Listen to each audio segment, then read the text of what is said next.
Greetings and welcome, everyone. It's All You Can Geek Gamecast, episode 673. I'm one of your hosts, Jim Gass, joined by Mike Sneedy, What's up? Corey Feinsod, Ahoy! and Tony Korkanakis. Hello. Welcome, guys. Welcome, listeners and viewers. We are live on Twitch Tuesday nights. Please join us. We just had a great movie cast conversation about the Marvels, actually. I almost said Captain Marvel 2. That's the problem. But this is the Gamecast. Thanks for joining us live on Twitch Tuesday nights. We're on YouTube the following day, so please subscribe to both channels, get notified when we go live. You get the latest and greatest of our stuff. Guys, what have you been playing? What's been coming out here? Tony, what are you playing? Oh, that's right. You didn't finish it last week, did you? Yeah, that's right. Let's hear this impression then, because we heard Mike and Tony last week. Yeah, So no, what'd you think? I was right to the point where the Venom character pops up, so it was cool. I did not expect to be able to do things with Venom that we were able to do, so that was neat. But at the same time, like, it definitely was disappointing. I think the What way? I wanted more Venom in this. You but, mean like, that there's only like a third of the game left when he showed up? Pretty much. So it's like I love Craven. I thought it was great, but I wanted more Venom, more cat and mouse with Venom, and just more Venom in general. And I get why they did it because of how the game structure was structured and everything. But yeah, it was a little disappointing that we didn't get more Venom. But then like at the same time, you got too much Venom. Like it's like you got too much symbiote stuff. Wow. And so that was weird. It's like, wait, symbiote stuff is just popping up everywhere now. So Yeah, I feel like that was they shouldn't have marketed so heavily with Venom. yeah. Like I Yeah. think it honestly should have just been a surprise, right? Like No, or like maybe I didn't mind like the teaser one where it's like he's coming in, he's in the shadow, and that was it. That's all you got, right? But then like focus on Craven and like or something, or like Right. don't have Spider-Man like be the focus, like the Venom symbiote suit, and then like the cover of or not 19 cover, but the inches of Venom. posters. Yeah. Yeah, all that Gotcha. stuff. So definitely the hype for it was, or not the hype, but my expectations. Expectation. Yeah.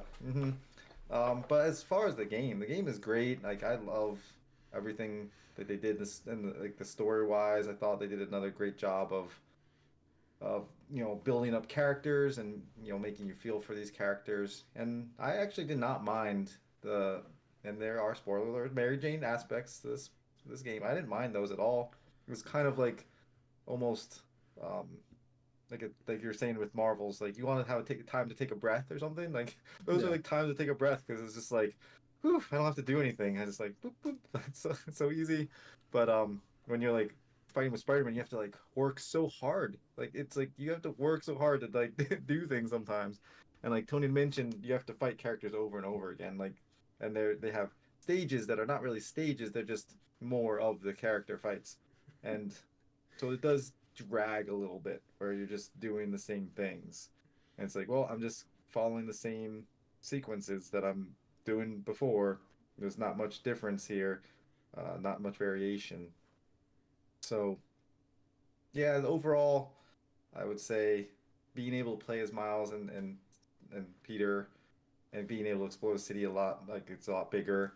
Everything's much more dense, and more things going on. I think that's great. But as far as impact goes, I felt like Miles Morales was more impactful than this one was. Like jump from Spider-Man to Miles Morales, then from Miles Morales to Spider-Man 2. So, I could see Okay. that. Okay. Fair enough. but yeah, All I right. mean, like it is sad to say. I would say I'd give it probably an 8. You sound like you're disappointed in giving it an 8. That's a good score, but I know it's like I want to give it more. I wanted to give it a lot more. And like I don't play many games to completion, like as you Yeah. can see. And like I play this one to completion because I had a lot of fun with it, and like it's still a great game, but it's not on that tier of where my expectations were met or exceeded. Like Baldur's Gate, you're like you every week you wanted to talk about another thing that happened in Baldur's Gate, or like Jedi Survivor, you're like, oh, this is so much better than I expected it to be. Like, or like Hogwarts, like, oh, they recreated this world so yeah, much better. some of the things are This is amazing with just it. But more of the same, which is not a yes, bad thing, that's the thing. but it's also not pushing the envelope further when you're jumping from PS4 to PS5. And It seems to be This is- the consensus from everybody. Just they didn't give you enough new. Yeah, and This is not the Arkham City to Arkham Asylum jump. Yes. I feel like. Yes, that's Yeah. what. That's I think good comparison. Yeah. you know, I would be open to a discussion sometime, but I feel like actually Sony's, I don't want to say suffering, right? Because they're still doing fine, but I kind of feel like their PS5 sequels are all kind of experiencing that a little bit, right? Where like, don't get me wrong, God of War Ragnarok, was great. Horizon Zero Dawn was great, but like, it kind of makes me feel like I should be cautious of any other title that I'm looking forward to. Like, don't get me wrong, Spider-Man 2 was great, but like, it wasn't as like groundbreaking as that first one. Where that first one I was like, damn, this is awesome. This is like, game of the year material here, right? Like, this is fine. And I'm just like, but like, in a year right now, I'm just like, you don't really stand out, right? There's nothing that's making it be like, yeah, I needed to play this, or I needed to play this day one. Especially with it being kind of on the shorter side. So like something like, and I haven't even picked up Ragnarok or Horizon yet, because I'm just like, like I feel like it's just kind of more the same, and like God forbid like they do another Ghost of Tsushima, which we know is coming, but like how drastically different is that going to be? Is it just going to be like, hey, the world's bigger and an extra playable character or something like that? Like I'd just be like, like shake it up, really do something that's like, okay, the first time we did this, and this time we're doing blah blah blah, and it's like, okay, cool, make me wonder, make me impressed, where it's just like, okay, it's cooler, the loading times are short, but like graphically, I'm not impressed anymore. With Spider-Man 2, like for me even, like Last of Us to Last of Us 2, like Last of Us 2, I think that was my game of the year. Again, Mike said the same thing I said. It like perfected it. Like it took what one did and made Last of Us Part 2. I just think that you learned more from the first game and had more of the same, but then it gave you more of what you liked while adding new things that made it a better game, right? And a bigger game. And this is just a bigger game with the same thing. And like I said, I think like going from Spider-Man to Miles was a lot more impactful, because Miles was a different character and everything. And then like we said with parrying, like sometimes it's like so annoying because you can't, like you're saying, you can't parry certain attacks, and then you can't not, like, that's just like, what the heck? It's like, why have a parry if you can't? It's like, oh, these heavy attacks, you can't parry them. You have to, like, why are you giving me a option to do something that that should be the evolution. You're making me go backwards. I could always dodge. I do think what was meant to be the big innovation was that both the Spider-Men are in the game, but they don't really play that differently. Yeah. And that's fine. Like I would have liked too if you got to play with the other Spider-Man more. Like you get to do things together every once in a while. I would have liked it to be able to do things together more. Yeah. Like a lot of times, like, all right, you go over there and I'll go over here and we'll split up and whatever. But yeah, no, I mean, I'm excited to see how they can grow from here. I'm hoping people, give them that constructive criticism that they can learn from. I mean, they're going to be off see.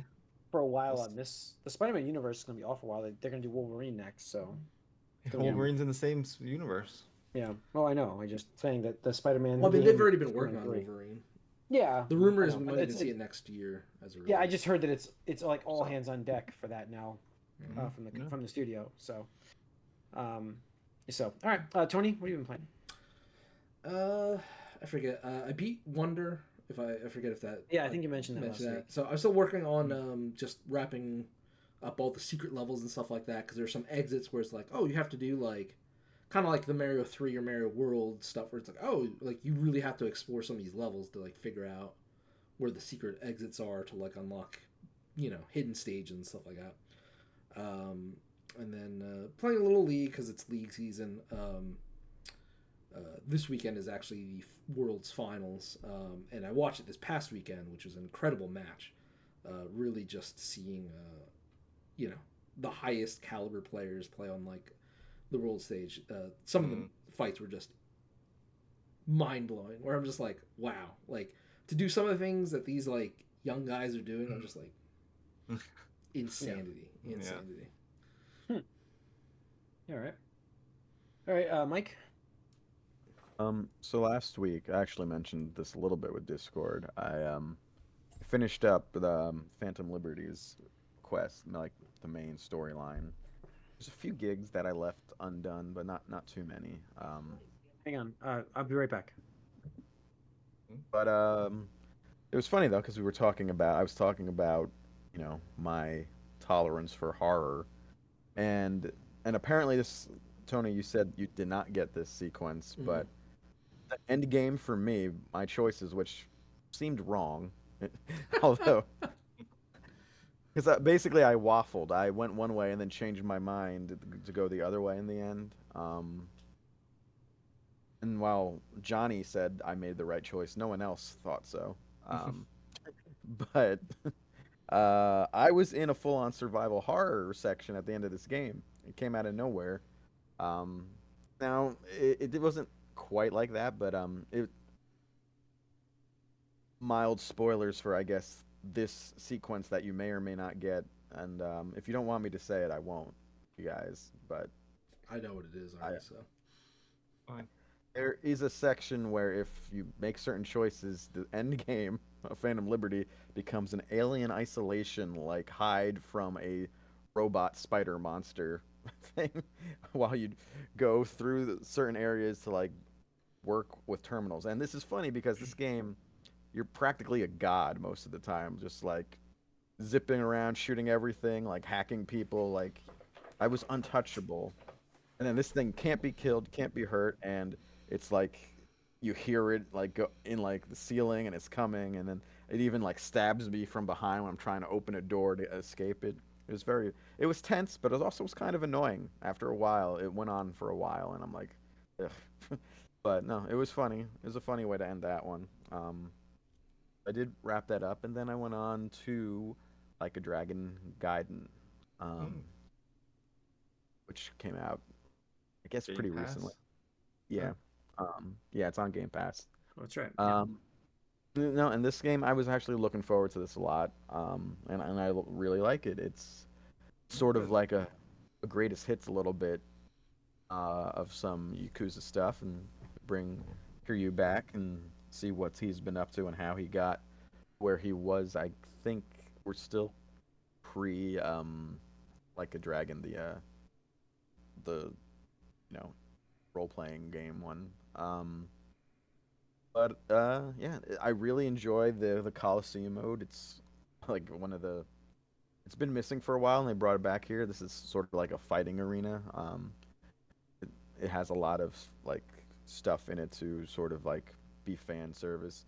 One thing I will say though, I heard one of the I'll be right producers back. sort of bragging, okay, that this game was only done in 6 months, and I did notice some like pretty bad typos more than once, which they normally don't have.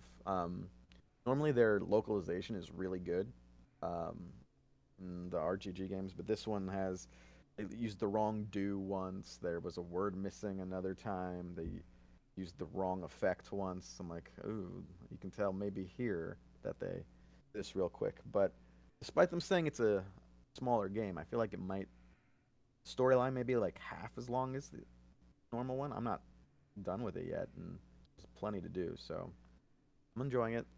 Minor quirks with the fighting styles they chose a little bit, but it's really good. So if you're a fan of Yakuza games, this one is one you gotta play. So Cool, awesome. enjoying Yeah, I saw it. They advertised it on AEW. They Yeah. no, I'm saying like they integrated it into the AEW like presentation. So they were, it was weird how they were doing it. I'm like, this is a commercial for a game, but it's during the presentation. Like they like mixed their characters with it. It was crazy. I was Yeah. very impressed how they did it, but cool. And I did download Alan Wake too, so that's next after this. Ooh, here we go. All right, here we go. Yeah. I'm scared. Interesting. Wait, you All bought right. that? Yeah, you got Alan Wake Yeah, too. yeah. Oh, okay. Nice. Can't be that bad. Come on. We'll see. Let me know. because I love the story from this. This is something I might just watch a playthrough of rather than play it. I can watch it, probably not play it. That's for me. I don't know. It's funny. I almost feel like I'm hoping because the I feel like scarier parts in other games, like I feel like playing them, I'm less scared than if I like watched someone play it on YouTube or something. I don't know. It seems like the opposite for me. So Yeah, hopefully it goes that way this time. yeah. All right, let's get into some news. We've got a couple things one was released and one was announced. So we've got the PlayStation Portal, which is the handheld streaming device from Sony that came out, right? That's out now. People are using it. Got reviewed. It's actually getting pretty good feedback. So I thought I'd throw it on here to like mention it to everybody because we've probably from one outlet, from another outlet, it's got terrible feedback. Oh really? I've heard it like on my Twitter feed, like I just posted the IGN article, but on my Twitter feed it's been pretty positive from people. But maybe it's the groups I follow. Pointless. Really, best streaming device available for the PlayStation, but I guess that is not a great feature. That's not something that's huge. It doesn't even have Bluetooth audio.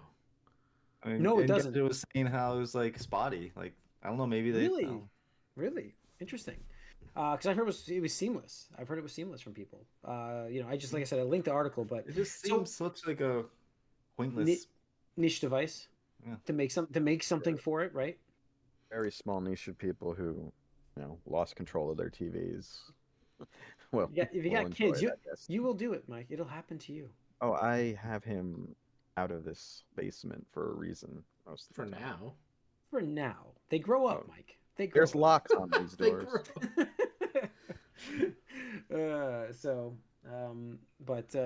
It's I don't know what this is for really, except for maybe that. But even then, I'm like, it's got to be the right game. Like, not every game translates to a handheld. That's why the Switch has been so successful, is because their games that they've been bringing out have worked very well in the handheld mode and moved to the TV.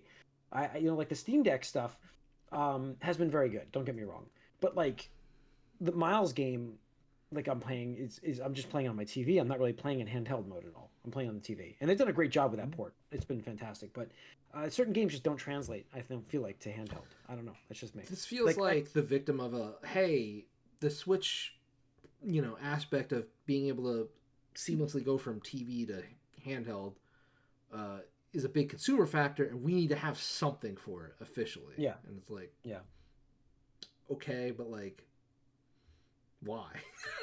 Right? It's like, okay, but I feel like that's again like going back to Sony.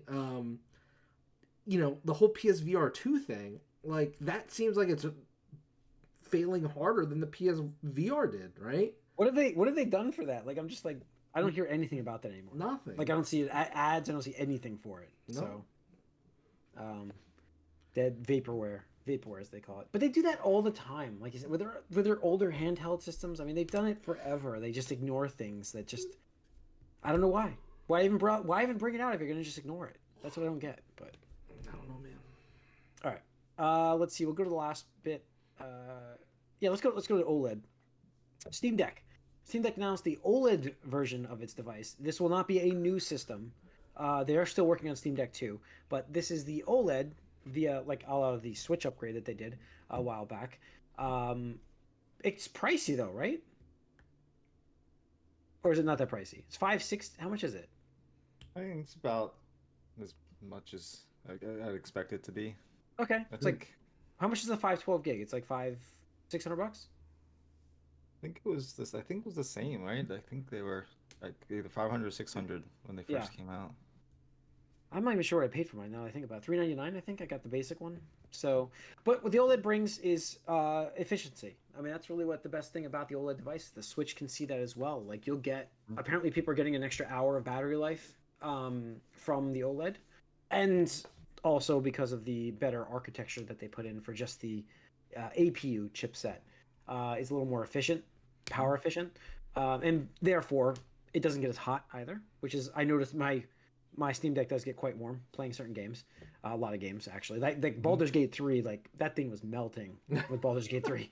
But it's I gotta say I've heard great feedback from people about that screen. It's HDR, it's 1000 nits I think. It's pretty impressive for brightness for a little handheld device. Same resolution. but it'll make the games look better just from the brightness of the screen and the HDR. HDR is fantastic. I've said that on this podcast for years. It's like the best upgrade to have, even on any resolution. So like, I'd rather them do HDR than do 4K and keep the frame rate at 60 frames per second and give me that HDR, because it's such a better brightness on your TVs. The game looks so much crisper and better from that. So, but yeah, so it's impressive. They have a 512 and a 1 terabyte, and then they still have the 256 LCD version if you still want to just get the basic version. So you can still get that one. But yeah, oh, that's good. Interesting. You know, enthusiast market. They're happy with the sales.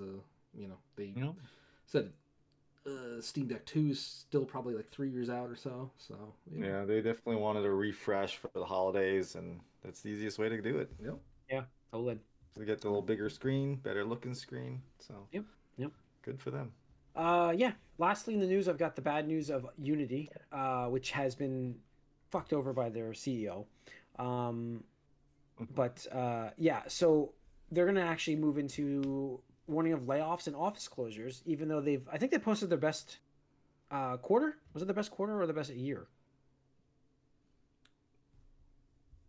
I don't know. I don't know if any of that is real, because I believe the original reason for their thing was they just weren't profiting enough.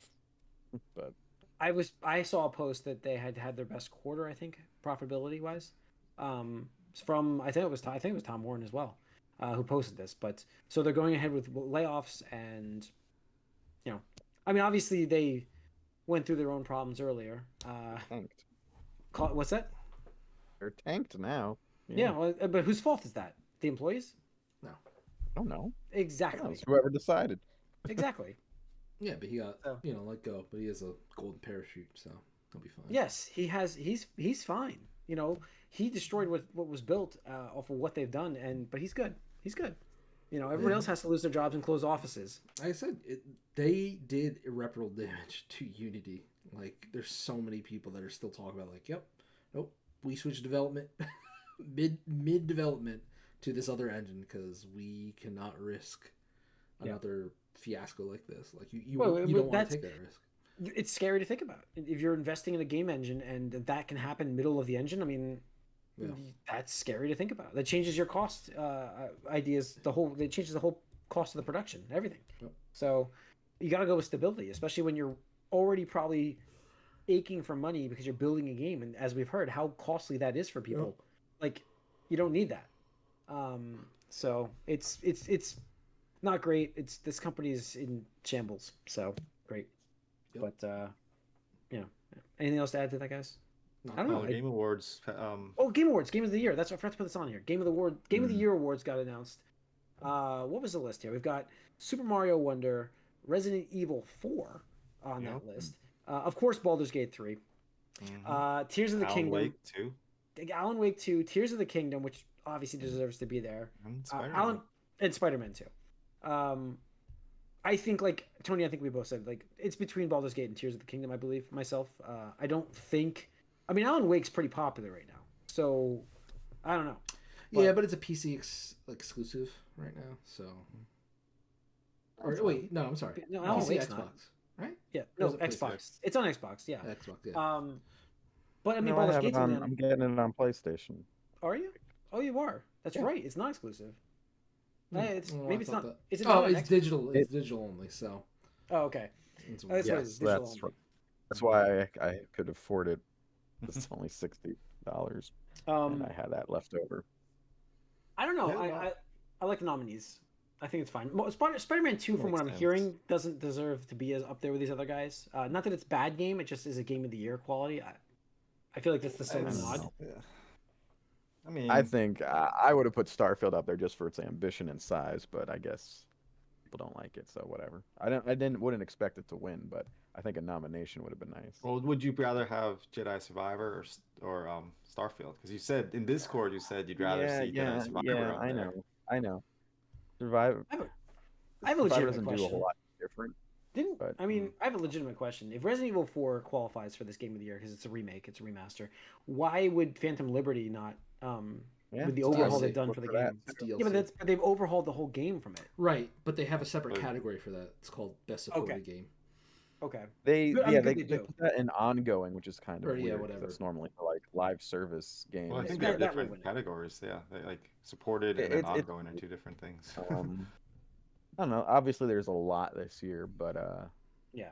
I don't know. I would personally, I'm sure it's a good game, but I don't know how if I would put Wonder in there, a 2D platformer, really. But whatever. Because I've heard it's impressive. I'm going to try this next I week, mean, and I gotta order it. I'm gonna try it too, but probably not until the All right, holidays. But guys. So we gotta pick one. Which one is it gonna be? Oh, it's Baldur's Gate 3. I Like feel of like this is the no knock on Tears of the Kingdom, and this is I'm giving you guys a preview to my conversation for Game of the Year. This is no knock to Tears of the Kingdom. It is amazing game. That is a fantastic game. But what Baldur's Gate 3 has done for like games is amazing. Like manipulating the story to do whatever you want. That even though I'm sure the game is still controlling you a little bit, but no, that freedom of choice literally fucking exists finally for what I wanted from Mass Effect. Going back to our conversation last week. Yeah, this Hmm. finally Oh. exists, and I just I the hype the game has, the excitement that it has, I don't see Zelda having that same level. No, I mean I would put my money on Baldur's Gate also, but just in regards to like you're saying the impact it had on the industry coming out of nowhere. That's it. Tears That's of all. the Kingdom, I think everybody expected it to be Yeah. fantastic, and And we all it was and it incredible. was, and like you can Incredible. do so many cool things in there with the fusion and all that stuff. But I I think I it's do gonna think be if Tears of the Kingdom came out in like August or September, it would be have a better chance. I feel if it came there's a out real after reason. Baldur's Gate.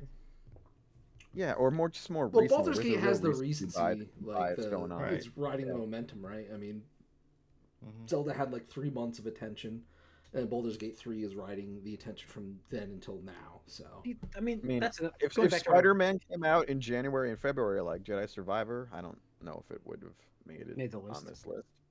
Oh. Yeah. Yeah, I mean, going back to our conversation though, look at Tears of the Kingdom for improvements on the sequel. That is what a game should be for a sequel in terms of, take what you loved about the game and just blow it up and make it work perfectly. You know what I mean? Like that, like you had the parry options, but it doesn't work the way it should. Really, it should be in the game more for Spider-Man. But Tears of the Kingdom was like amazing what they did to that game. Incredible. It's hard for me to say with these nominees because 3 of these games I still plan to play. I haven't played them yet. Yeah. I'm like I said, I'll be playing Wonder next week, so I'll talk about it. I'm very curious about Alan Wake, to be honest. Like that's another one that's kind of came out of nowhere. Got the recency bias, obviously. it's not having the same buzz that Tears No. and Baldur's Gate 3 has had this year. Mhm. And I think that's ultimately what it comes down to. Like, social media has been going nuts with Baldur's Gate, but I don't know if it fits the criteria for what the game journalism media prefers in a platform. Like, no, I'm just Well, I mean, I'm just saying. I'm just They're saying. not the One Academy. They're not the Academy. Game of the Year, so it's like who knows? I'm just saying. Like, I could be wrong. I could be wrong. One Game of the Year. Right, but I mean, they historically, like, all the Game of the Year award winners typically go to the third person action adventure narrative, whatever. So I'm just saying, historically, it's been like that. If Baldur's Gate 3 wins it, then that's great because, it would be nice to see like Larian get like the recognition and just accolades for all the hard work they put in. But at the same time, then you get into the question of, oh well, technically, I mean, I knew people that were playing that during the pandemic because it was an early Access. early access. So it's like, well, whatever. So whatever. I mean, but it's definitely between those two. I played I think it's towards the other games. There's no way on any other game wins. It's between those two. Mm-hmm. Yep. I think I mean, it's if I the had to recency bet on bias one, is probably gonna do it. Yeah. if I had to bet on one, I would bet on Baldur's Gate 3, and I haven't played it. I played Tears of the Kingdom and Spider-Man. Those are the only. I so do far think I've played. there's like, not that it's I think that people just expect Nintendo to be always to be good, and it's like, oh, of course Nintendo's good, but let's give this little guy a There is a handout. little bit of that, I'm sure, because by default, like if a Zelda game comes out, you think it's gonna win something like Game of the Year normally. But yeah, if I had to, I don't know about what I would choose yet because I have to play these games. But if I had to bet on one winning, I would say Baldur's Gate 3 for sure. Okay. Yeah. Cool. No, and Iris? I'm glad, it's nice to see Resident Evil 4 up there, but I am confused about that one a little bit. Why? It's a good game. It depends to It's me a great how game. much It's amazing. I'm just how like, for how much is it remade? How much does it feel like a new game?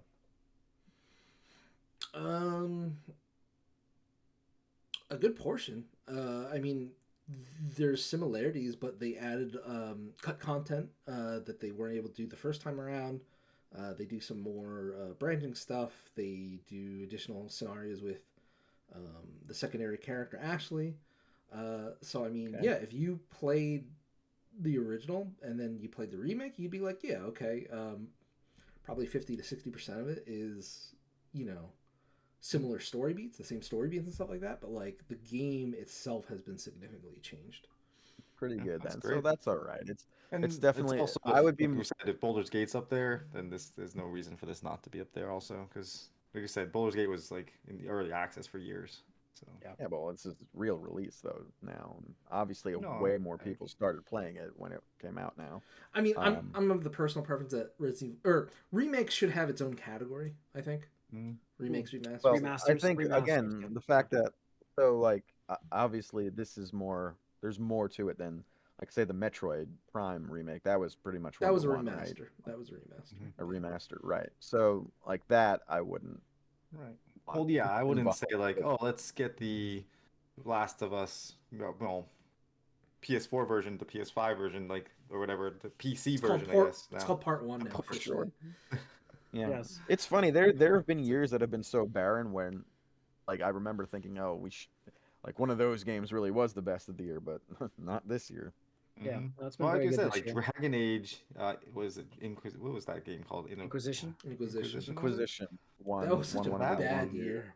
I remember Yeah. not winning like no. Yeah, what were the last few going back? Do we have a list Well, somewhere? God of War, I remember God of War 1 when that came out a couple of years ago. Mhm. Last year, I think it was Elden Elden Ring. Ring. Elden Ring. Yeah, Elden Elden Ring. Ring. Yep.